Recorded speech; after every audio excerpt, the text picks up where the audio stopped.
Üdvözlök mindenkit! Most egy MZ-vel kapcsolatos videó lesz, méghozzá egy gyárilag hozzávaló karburátorról, amivel kiadták, és ami jelenleg is rajta van nekem, csak most sikerült szereznem egy gyári új karburátort, hihetetlen módon fönnmaradt. Na most ez ugye az én motorom az 1978-as kiadású, tehát ez egy olyan karburátor, amin ugye külön az alapjáratot nem tudod még állítani, tehát nincs neki csavar, csak levegőcsavar van. És tudom, hogy sokan azt mondják már, hogy miért nem akkor raktunk rá, hoppá, ez fontos. Két tömítés, ezt se láttam soha előtte, pedig van vagy 6 karburátorom, vagy 6 vagy 7. Azért akarok ilyet rakni, nem pedig az eBay-ről rendelni, vagy más oldalakról, ugye kínai, vagy mindegy tájföldi, mindegy karburátort. Van köztük, tudom, hogy van jobb, amit jobbak 6-8 ezer forintért, amit be lehet állítani. Jól, csak nekem az a gondom, hogy ha már restauráltam egy ilyen motorkerékpárt, akkor most az hogy néz ki, hogy fölrak. Tehát nem tudom összeegyeztetni a látványt a maga motorral, meg egyáltalán, hogy veterán motor.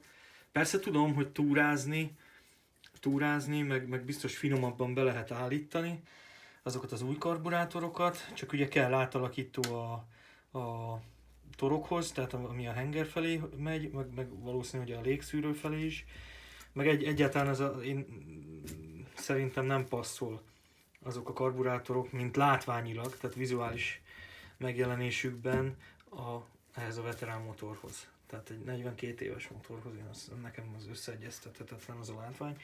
Ezért inkább úgy döntöttem, hogy oké, maradjon akkor gyári, de akkor abból a legjobbat, amit lehet, és még hozzá egy gyári, új, tehát soha nem volt motorkerékpáron, karburátort szerzek be, amit mindjárt majd szét is veszek, szétszedek, csak a külsét megmutatom. Tehát ugye nekem 125-ös TS van, ami 150-es hengerrel, tehát a 24-es karburátorkárral, aminek nagyobb ugye a torok átmérője. Tehát így néz ki kívülről is látszik, hogy azért nem igen volt használatban, tehát nincs megütve sehol se. Jó, hát kézbe meg így rakosgatva biztos volt, de ugye látványosan nincs megütve sehol. Meg ugye a csavarok is minden, ugye még a gyári. Tehát ez nem nagyon volt szerelve. Meg a bilincs, hát meg itt a toroknál részén is látszik, hogy ez még nem volt fölhúzva. Tehát nincs benne karcok. Hát igen, így egy kézzel, mert most telefonnal kamerázok. Megpróbálom egy kézzel szétszedni, oké.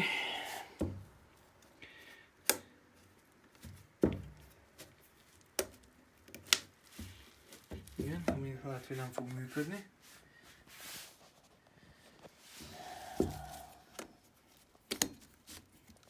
De, jó. Csak ugye a rugó feszíti, ami benne van. Egy sajnálatos dolog van, meg hiányzik belőle, sajnos, de mindegy, ezt megoldom, meg van nekem gyári Schubertük, csak ugye azok már használtak.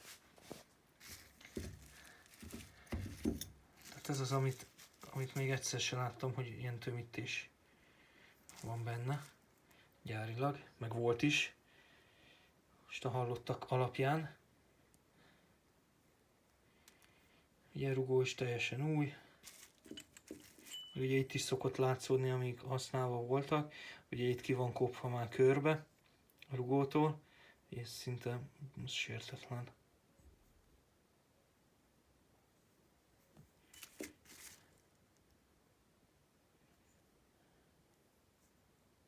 Jó.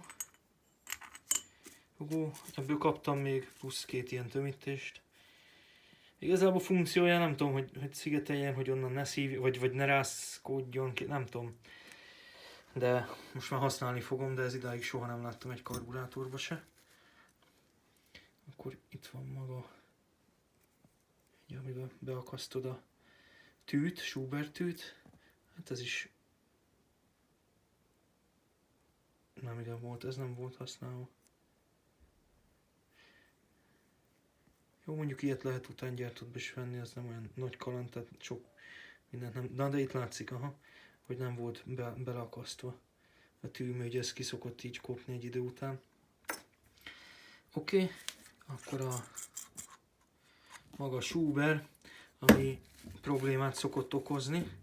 Ugye kikopik egy idő után, és akkor hát zörög is, meg nem úgy látja már a feladatát, szétkopik.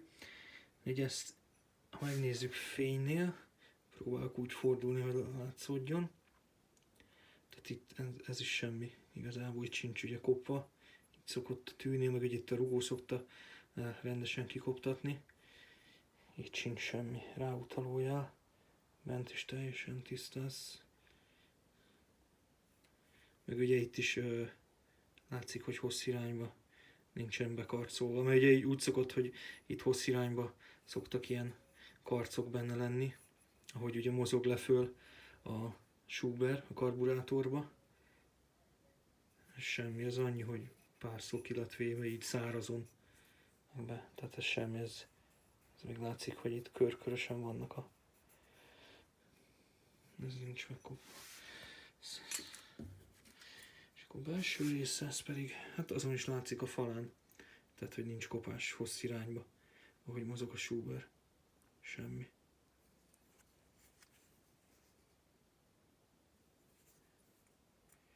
Itt se. Még leveszem gyorsan az úszót.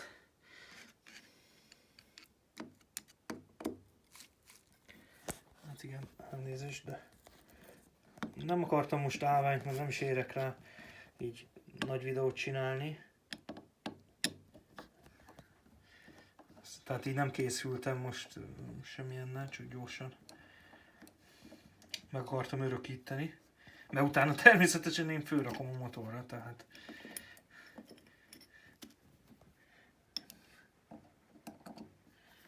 Mert nekem nem ilyen, tehát nem vitrin motorom van. Igaz, hogy nagyon sok időenergia lett beleölve, de tehát használni szeretném, azért az fontos. Tehát nem az, hogy betámasztom egy szobába, és akkor nem használom. Hát nézzük meg a csavart is. Fókuszál. Tehát nyilván ő se volt még így használatban. Jó, mondjuk ez a legkevesebb. Jó. Tehát ha megnézzük, akkor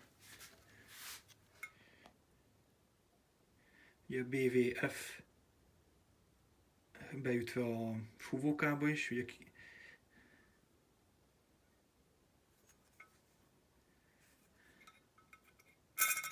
úszóház, azon nem látszik semmi deformáció, vagy használat. Tömítés is van ugye itt a úszóháznál körbe. Gyári. Nyilván én majd kiveszem a fúvókákat, tehát azért megnézem, meg átnézem. De így külsőre semmi nem látszik rajtuk. Ugye a fúvókák azok gyáriak, ezt néztem. Tehát mindenhova bele van ütve. A BVF. Ennyi. Most így jobban nem szedem szét. Úgyhogy szerintem ez tényleg nem volt használva. Valahogy átvészelt ezt a, hát nem tudom, 35-40 év. Nem tudom, hogy mikor jött a következő változat a TS-ekre, mikor ugye már volt egy alapjárat állító csavar. Mert ezeken nincsen, ezen csak egy levegő van. És akkor vagy a Bovdennel oldod meg, hogy feszítesz rajta, hogy legyen alapjárat. Vagy meg lehet, nem tudom, majd ezt most kíváncsi vagyok, tehát ezt felteszem, és kíváncsi vagyok, hogy mi a különbség. Vagy lesz-e különbség a kopottabb régi jekhez képest. Meglátjuk. És akkor majd most tudok viszonyítani, mert most is van alapjárat az enyémen, de azzal kapcsolatosan is, meg maga a menet dinamikát illetően is, meg menet tulajdonság, hogy változik-e valami. Hát kíváncsi leszek, megnézzük. Na, ennyi lenne, majd még lesznek ilyen emzés videók is. Sziasztok!